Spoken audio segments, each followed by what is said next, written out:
Hey folks, you know what they say, there's only three things in life that never change. Death, taxes, and for the last 8 years, the Newsletter Qtr, the newsletter, coming to you second quarter. And there's never been more truth to that than right now. Because if you've been watching us for the last 8 years, you would have thought that another thing that hasn't changed is that the Central Oregon real estate market is just continuing to go up and on fire. And why, would you consider anything else other than trying to buy and invest and ride the wave? And that's all still true, but we have seen some change these first 2 quarters of 2022, and so we're going to talk to you about it, right, Matt? Yep, that's exactly right. I think we are in a period of shifts. Things are changing, and everybody's getting used to this new reality now that we've kind of settled out of the COVID frenzy that occurred here in Central Oregon. We've seen the government increase interest rates to hedge against inflation. We've seen the impacts of inflation. There's just a lot of uncertainty, a lot going on, and I think I don't know if scared buyers is the right term, but it's definitely given pause to whoa, let's hold up, let's see what happens, let's see if interest rates settle back down, let's see where prices, I think prices are coming off a little bit from these highs. I want to call them artificial highs because there was a lot of emotional frenzy bidding wars going on.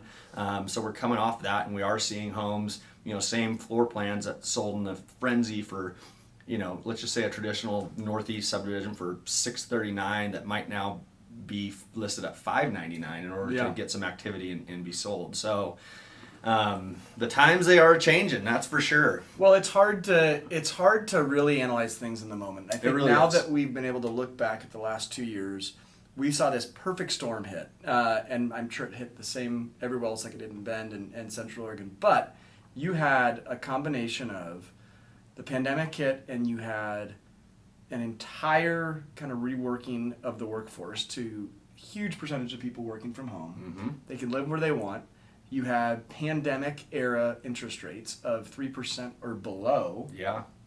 And those things crashed upon us at a time when we still had inventory of less than a month here in Bend. And so, to your point, prices got, and I mean, we can tell you stories about 10, 15. I think one house in Sunbury had 39 offers on it. And that is what I think has changed completely now, is that Bend is still attractive. There are still plenty of people with money. You still see, every month here in Bend, the last several months, you're still seeing upwards of 50, 60, 70, 80 transactions per month closing all cash. So there's still a lot of positives, but that perfect storm that crashed in 2020 is kind of dissipated now, I think. Yeah. We were going to wait for the June Beacon report to come out, but it sounds like it might be delayed. However, like Grant was saying, it's kind of hard to watch the trends right now and really give a solid conclusion of what's to come. But we have seen the median price, and we use Bend kind of as our baseline that the other communities in Central Oregon tend to follow suit. Median price has declined now 3 months in a row. Price per square foot along with that has declined. It is the first time since July of 2020. Well, May was the first month where we saw inventory actually above 1 month, so that was 1.3. Yeah. And I think when this next report comes out, we'll see that go up. However, I actually think inventory is going to be the driving force of holding our prices relatively steady because, as we've mentioned before, the majority of homeowners in the Central Oregon area took advantage of those low interest rates and are somewhere between 2.5 to 3.5, and that's a tough pill to swallow, to sell a mortgage like that and do a lateral move or moving up because you have kids and your family grew, and now you have to pay a 6% mortgage maybe on that.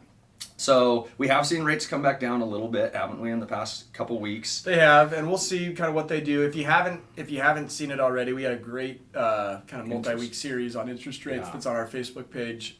We talked with 4 great lenders here locally, and one of them mentioned something that might, in conjunction with what Matt's talking about inventory helping to kind of keep prices buoyed.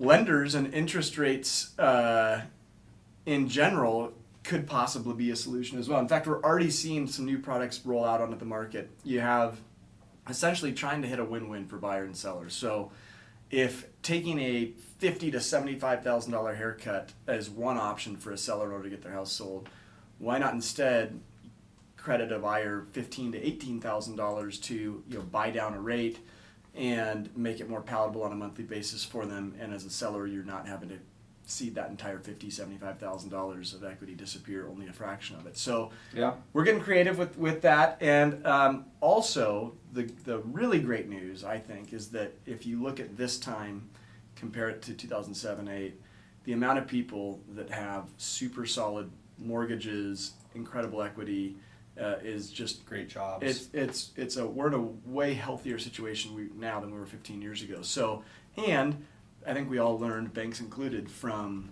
all of the foreclosures and short sales that happened that drove the market so far down. I think you're going to see banks, if folks get in that situation, work a lot harder to try to keep people in their homes rather than have this kind of glut of foreclosures come back onto the market. I know we're sounding doom and gloom. I don't think either of us feels like we're actually going to get that far on this, but no, I don't think so either. I do anticipate seeing a slower third quarter for us realtors out there. Just not as many transactions due to maybe this inventory crunch and buyers just being a little uncertain. And that might carry on for the next couple of years, to be honest. But again, it's tough to make those predictions right now with the trends just starting to kind of reflect what's happening. A lot of this has just been kind of based on feel from being in the market every day and experiencing what's going on. It is one of the best times in recent history to be a buyer. I mean, if you can finally get homes for less than asking price, you're not having to give away the farm to get a house. So it's a much more relaxing environment to be a buyer in Central Oregon. Well, pivoting to some kind of lighter topics, Matt, I want to think about what's changed in the last 3 months since we were with you guys last time. We have a couple new roundabouts. that are open. We have what's great too is we almost every couple of months something new seems to pop up. I mean, and this isn't incredibly new, but the Grove over in Northwest Crossing. I know you've been there a couple of times. It's fabulous. That's been open for a while. Yeah, a little while, but I don't know if we've talked about an indoor marketplace that has a bunch of different little things in it. That's really great, and just the continued amenities and restaurants and big scale developments, industrial or institutional type money coming into our market is encouraging, and we've heard of some major builders that might be coming to the Central Oregon area, and we're talking national names. That's also encouraging as well. So, I mean, we have D.R. Horton here already, right? Yep. So I think the outlook is still good. I think it's just settling into a more normal market, and and all the things that kind of come along with that. One of the fallouts from this, though, it might be, I was really confident until about a month or two ago that my prediction was going to be better than yours for when we were going to hit $1 million for average median home price in Bend. I don't know. It might take a little longer now, but rest assured it will happen, because if we could turn the camera around and show you, and if you live here, it's an incredibly special spot to be. So that's right. Well, anything else? That's a good second quarter wrap up. We are happy to take your referrals any and every time, and even more so now, because while we're not starving for business, we're a little less busy than we were this time last year. Absolutely. I could use buyers and love those listings. Yep. Thanks, guys. Thanks, everybody. Thanks for watching. See you next time. Hey, thanks so much for watching today's video. If you haven't already, make sure to follow us on Instagram and Facebook. Our handles are shown here on the screen, and you can always find our contact information or more about us on www.buysellbend.com. Thanks.